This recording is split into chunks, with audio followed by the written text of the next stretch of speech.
Hey, what's up guys? Joseph Sikora here from Creative Piano Academy, and today we're looking at digital versus acoustic pianos and what should I buy?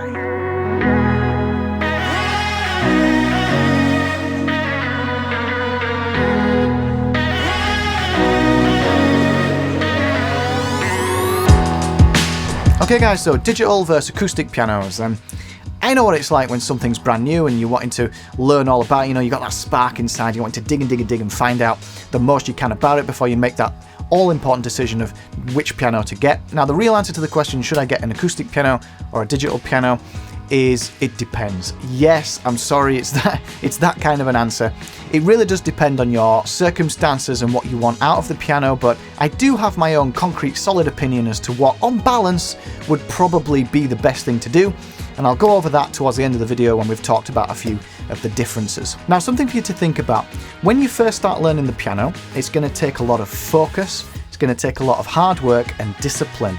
And the kind of age we live in, you know, with social media and stuff, our attention and our focus gets split in a million different directions. And you know, I'm a teacher. I see this on a daily basis with my students, and it's quite worrying. But you know, that's for a different video. So when you sit at that piano and it comes time to practice, your brain is going to be giving you every excuse it possibly can not to do the work. My point is, you don't want to be adding to that. You don't want to be adding to any of those obstructions. You want to make it as smooth as you possibly can to be able to just sit at that piano and play it and do the work. Now, I'm not saying that's you. You know, you might have the focus ability of a Zen Buddhist or something, and if you do, then fantastic. But just as a general concept, you don't want to be adding to that.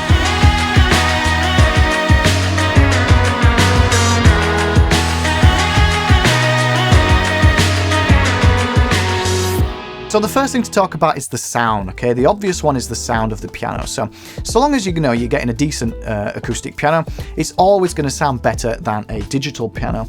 And that's because, you know, you've got all these natural frequencies and resonance and harmonics that an acoustic instrument of any acoustic instrument produces. So when you play a key, you know, it resonates with the other strings in the instrument, and it just creates that organic, rich, nice sound. A digital piano, on the other hand, won't be able to replicate that. You know, it won't have those very, very subtle sound improvements of an acoustic piano. Now, is that going to be an issue when you're first starting to play the piano? I would argue not. You know, it probably takes a good number of years, depending on who you are. It's going to take a number of years before you get familiar enough with the instrument to really detect those subtle differences. Now, digital pianos, whilst they're not going to be quite the same as acoustic pianos for the sound, they are getting really, really good. And some of them even just have mic'd up an actual piano and played every single key at various different, you know, strengths and what they call velocities on the keys. Every single one of them, mic'd them up, put it together so that it gets as close as possible as it can be to sounding like an actual piano, because it genuinely is an actual piano. The one I use is called East West Pianos. It's a virtual instrument, and I basically hook my digital piano up to the computer, and it just sounds amazing. I can play like 150 grand Borsendorfer, and it's not the same. It's not the same, but oh, it sounds good, and it's so inspiring to play. So acoustic piano, yes, it's going to sound better. Digital piano, getting close, but not quite there yet. So the feel of a piano. Now, with an acoustic piano, you've got that internal mechanism at work. So when you play press a key down, you've got the mechanism inside which uses a hammer and strikes the keys, and that's going to feel different to a digital piano. Now, on a digital piano, there are various different ways of replicating that. It's called hammer action, okay? So if you are looking for a digital piano, make sure you look for one, or try and look for one if you can, with hammer action. There's various different ways they do it. Some of them have got really, really close to an actual piano. You know, they're even to the point where they actually build in these mechanisms into the digital pianos, but it's never going to quite be the same as a real piano. But some of the digital pianos have got quite close, and they do feel really good to play. So now we're on to the big ones, you know, practicality. So the weight of the piano is something you need to consider. When you get an acoustic piano, even an upright piano as opposed to a grand piano, is still going to need two pretty hefty guys to pick up and move anywhere. So bear in mind that once you got your upright piano and it's in place, it's kind of going to stay there, really. It's going to be a pain to move, and it's not going to be very practical for you. Whereas a digital piano, or most digital pianos, are fairly light. It's not going to be an issue to move it to wherever you want. Now, tuning the piano. So with an acoustic piano, you've got to bear in mind that it's going to need tuning, okay?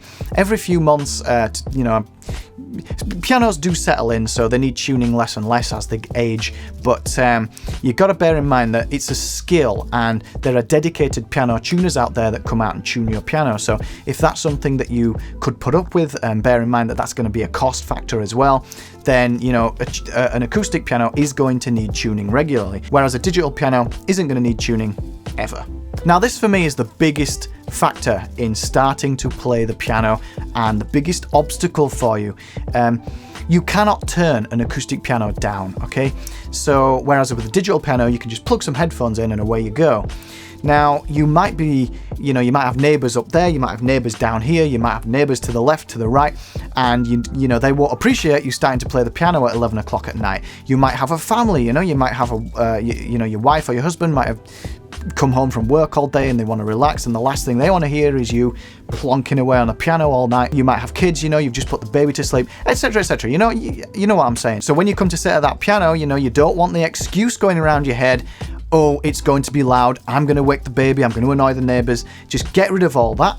With a digital piano, you can just plug some headphones in and you can play it for as long as you want, wherever you want, and you don't need to worry about anything. So purely from a practical point of view, a digital piano will give you that. So those are a few things for you to consider when you're thinking about buying an acoustic piano or a digital piano, no matter really what kind of a pianist you want to be. So right now you might be thinking, I want to practice for hours and hours a day, I want to become a concert pianist, I want to become the best pianist in the world ever. Great, fantastic. Or you might be, I just want to play around, I want to just learn a few chords, I want to play my favorite songs. Great. I would argue that when you're a beginner and you're just starting out, the differences between a digital piano or a good digital piano and an acoustic piano are so small now and nuanced that you're really not going to really detect those until you've got a good bit of experience. Now, don't get me wrong, if the circumstances are right, you've got the house that's got the room for it, you don't have neighbors that you're going to annoy, then go for an acoustic piano. It's going to be amazing. You're going to have loads of fun with it.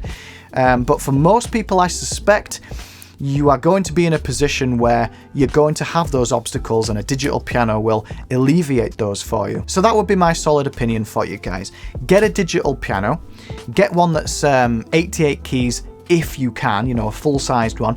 Make sure it's got a sustain pedal if you can, and make sure it's got what's called weighted keys, or even better, hammer action keys. But bear in mind, I'm not saying do that, I'm just saying weigh up the pros and cons of each, and for your own personal circumstance, make that decision.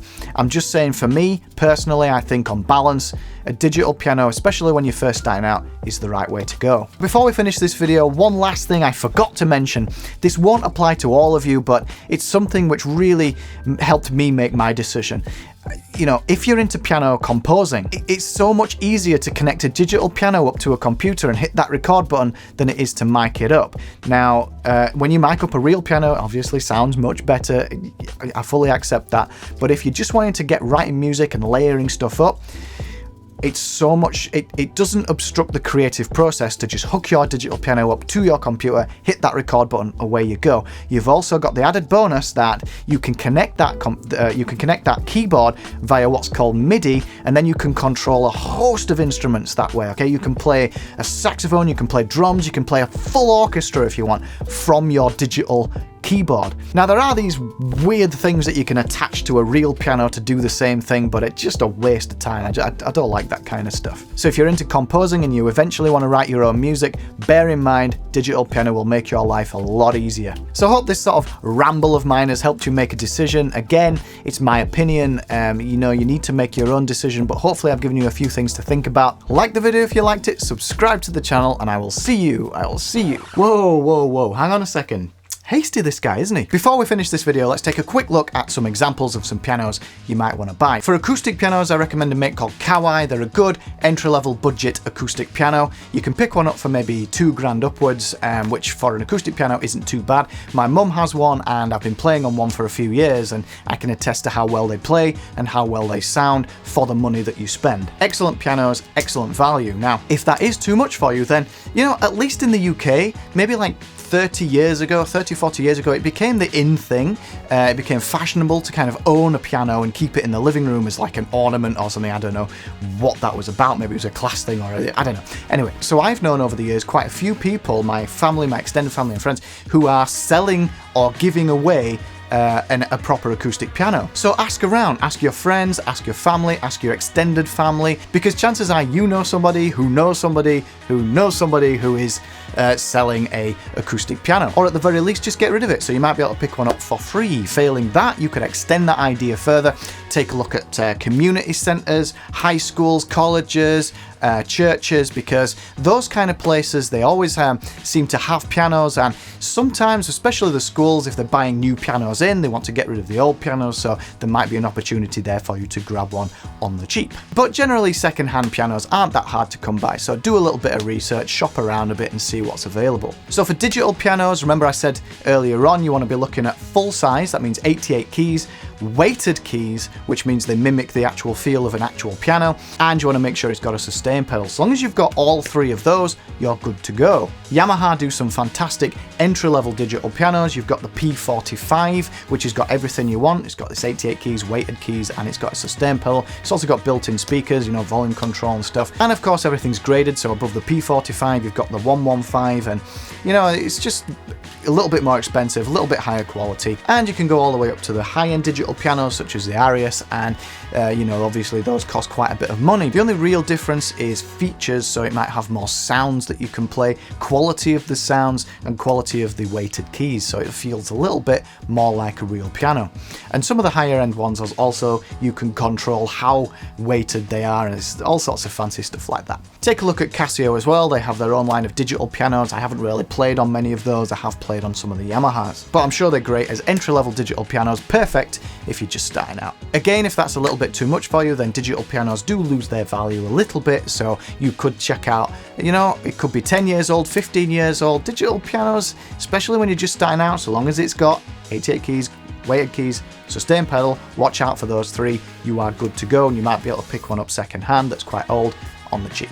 In general, a lot of people buy digital and acoustic pianos and kind of fall by the wayside and don't really use them very much, and then a few years down the line are looking to sell. So do keep your ears open, keep your eyes open, ask around a bit, see what's available. So I hope this video has been helpful. It's given you a few things to think about. We did dive deep a little bit into the benefits of the acoustic piano versus the digital piano and my personal opinion on that. So just weigh up the pros and cons of each and see what's right for you. Like the video if you liked it, subscribe to the channel, and I will see you in the next video.